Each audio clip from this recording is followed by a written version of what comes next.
Guys, आप में खुशी के साथ माय गार्डन पॉइंट पर। आज की वीडियो में मैं आपको बताऊंगी कि मैंने अपने नींबू के प्लांट पर जो 5 साल पुराना प्लांट था उस पर बिल्कुल भी नींबू नहीं आ रहे थे और मैंने ऐसा क्या किया। 1 महीने पहले मैंने ये प्रोसीजर किया था और उस पर मेरे देखिए नींबू आने लगे हैं। सबसे पहले मैं आपको नींबू दिखाती हूँ। बीच में तो बिल्कुल भी फ्लावरिंग भी नहीं होती थी, उसके बाद फ्लावरिंग होती थी तो वो झड़ जाती थी। अब आप देखेंगे इस पर नींबू स्टार्ट होने शुरू हो गए हैं। छोटे छोटे से मेरे बहुत भरकर नींबू आ रहे हैं इसमें। 5 साल तक मैं इसको बहुत कुछ करती रही, एक्सपेरिमेंट मैंने इस पे बहुत कुछ किया, लेकिन ये किसी भी सूरत में फल पर फ्रूटिंग पर नहीं आ रहा था। उसके बाद गाइस मैंने जो ट्रिक की, जो मैंने 1 महीने पहले किया, वही सेम प्रोसीजर मैं आज रिपीट कर रही हूँ। अगर आपके प्लांट पर नींबू नहीं आ रहे हैं तो आप भी इस ट्रिक को जरूर यूज कीजिए और आपका प्लांट नींबू से भर जाएगा, लद जाएगा। इतने नींबू आएंगे कि आप तोड़ते तोड़ते थक जाएंगे। तो ये ट्रिक क्या थी गाइस, मैं आज आपको दिखाऊंगी कि मैंने ऐसा क्या यूज किया था जो 1 महीने के अंदर अंदर मेरे प्लांट्स पर इतने ज्यादा नींबू आने स्टार्ट हो गए हैं। इससे पहले मेरे प्लांट पर बिल्कुल भी नींबू नहीं थे। 5 साल तक मैं थक चुकी थी बहुत कुछ डाल डाल कर, लेकिन मैं कुछ गलतियां कर रही थी। जो इस 5 साल का एक्सपीरियंस है मैं वो आपके साथ शेयर कर रही हूँ, तो आप देखिएगा। जो मेरी सबसे पहली गलती थी कि मैंने मिट्टी इसको फुल भरी हुई थी। जो थोड़ा सा गैप हमें रखना चाहिए वो मैंने बिल्कुल नहीं रखा था। जब कभी भी मैं कोई खाद डालती थी तो पानी ऊपर से होकर आराम से बाहर वो खाद निकल जाती थी, जड़ों तक ही नहीं पहुंच पाती थी। तो सबसे ज्यादा ध्यान रखिए कि थोड़ा स्पेस आप हर एक प्लांट के गमले में देकर जरूर चलिए।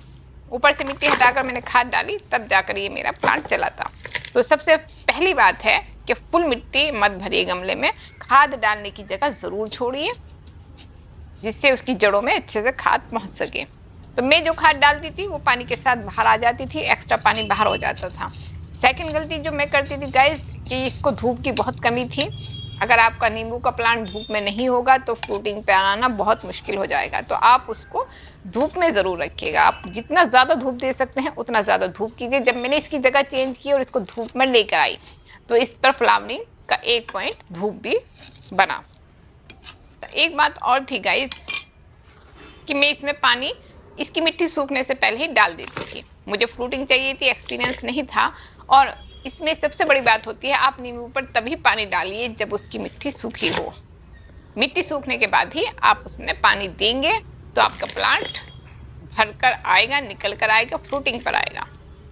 जब आप खाद डाल रहे हैं किसी भी प्लांट की, जैसे अब मैं इसे खाली कर रही हूँ, मैंने इसको खाली किया, तो आपको ये ध्यान रखना बहुत ज्यादा जरूरी है कि उसकी मिट्टी मॉइस्चर होनी चाहिए। बिल्कुल सूखी मिट्टी में आप बिल्कुल भी मत कीजिए क्योंकि उसकी जो रूट्स हैं वो डैमेज होने का डर हो जाता है। मॉइस्चर का मतलब ये नहीं है कि गीला होना चाहिए, सिर्फ ऊपर से नहीं नीचे तक वो मॉइस्चर मिट्टी उसकी होनी चाहिए, तब आप उसमें खाद डालें और खुदाई करें। तो ये मेरी मिट्टी आप देख रहे हैं बिल्कुल ड्राई नहीं है, हल्का मॉइस्चर इसमें बना हुआ है।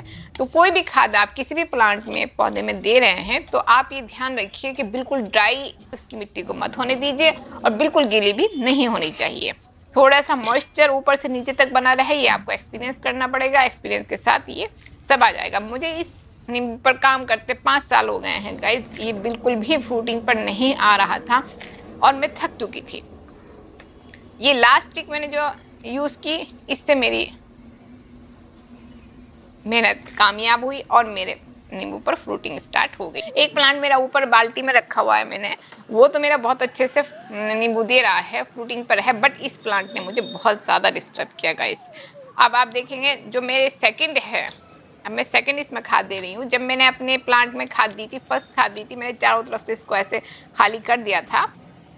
जब मैंने इसको ऐसा खाली कर दिया था गाइस तो मैंने 1 दिन के लिए इसको धूप में एज इट इज छोड़ दिया था। आप भी इसको एज इट इज छोड़ दीजिए। चारों तरफ से मिट्टी अच्छे से सॉफ्ट हो जानी चाहिए, खूब अच्छे से। आप ध्यान रखिएगा कि मिट्टी चारों तरफ ही से आप निकालेंगे, आप इसके बीच की रूट को बिल्कुल भी टच नहीं करेंगे। 1 दिन के लिए ऐसे ही आप छोड़ देंगे। 1 दिन बाद गाइस मैंने इसमें बनाना पील का पाउडर डाला था और बनाना पील के साथ गाइस मैंने जो मेन चीज इसमें डाली थी, जिससे क्योंकि बनाना पील में 5 साल से कंटिन्यूटी पर डाल रही हूँ, उससे मुझे इतना ज्यादा फायदा नहीं हुआ था, बट बनाना पील एक एलिमेंट होता है नींबू के लिए, आप उसको जरूर डालिए, उसे अवॉइड मत कीजिए। तो जो मेन चीज है गाइस वो मैंने डाली थी गुलाब मिक्सचर।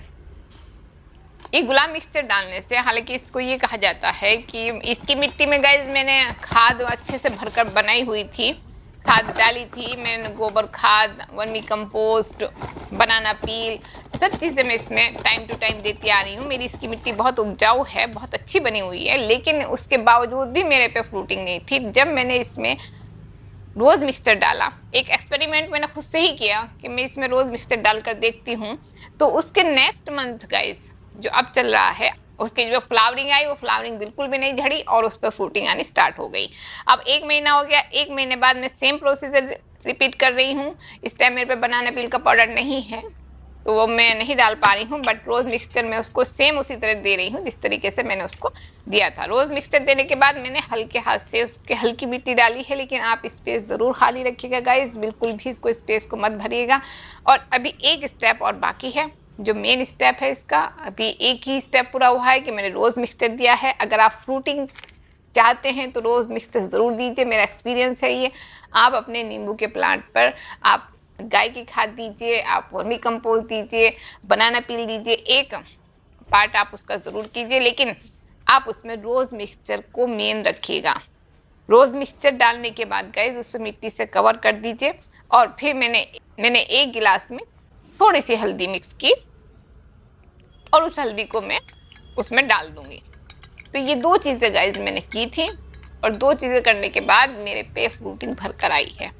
आपका कैसा भी प्लांट है जो फ्रूटिंग पर नहीं आ रहा है, ये ट्रिक जरूर करके देखिए गाइस। बनाना पील, रोज मिक्सचर और हल्दी का पाउडर, हल्दी घोल के डालेंगे। हल्दी बहुत फायदा करती है गाइस, इसमें इतने फायदे हैं, मैंने अपनी वीडियो में भी बताया हुआ है कि ये आपके फंगीसाइड को तो बचाती ही बचाती है, जो रूट थोड़ी इधर उधर डिस्टर्ब हुई है, अगर उसमें थोड़ा भी डैमेज हुआ है तो हल्दी उसको मजबूत करती है। तो हल्दी के बहुत ज्यादा फायदे हैं।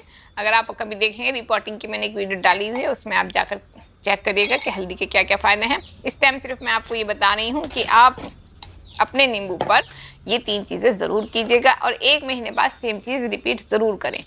मैं अब 1 महीने बाद रिपीट कर रही हूँ, मैंने आपको फ्रूटिंग दिखाई है क्यों, ताकि ये जो थोड़ी बहुत ही फ्लावरिंग है, ये मेरे पे अभी फ्लावरिंग भी है, नींबू भी है, ये बड़े हो जाए और झड़े ना।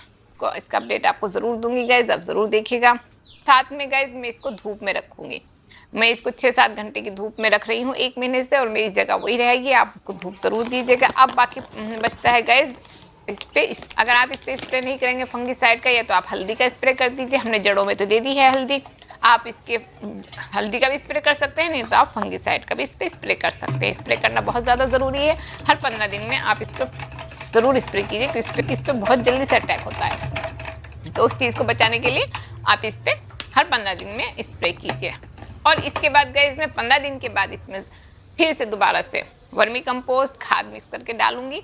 अभी मैंने इसमें गुलाब मिक्सचर डाला, अभी मैंने सेम चीज वही डाली है जो मैंने 1 महीने पहले डाली थी। अब मैं इसके 15 दिन बाद इसमें खाद में वर्मी कंपोस्ट और काऊ डंग मिक्स करके जरूर डालूंगी। तो गाइस ये थोड़े से ट्रिक अगर आप यूज कर लेते हैं, अपना लेते हैं, तो आपका जो प्लांट है वो भरकर फ्लावरिंग पर आएगा। ये मेरा 5 साल का एक्सपीरियंस है, मैं इस प्लांट से थक चुकी थी और अब ये भरकर मेरे पे फ्लावरिंग होने वाली है। मैं इसका अपडेट आपको जरूर दूंगी जब ये भरकर फ्लावरिंग पर आएंगे। तो अगर आपको मेरी वीडियो, मेरे टिप्स अच्छे लग रहे हैं गाइस, तो मेरे चैनल को सब्सक्राइब जरूर कीजिए, लाइक और शेयर का बटन दबाइए। नेक्स्ट वीडियो तक गाइस, बाय।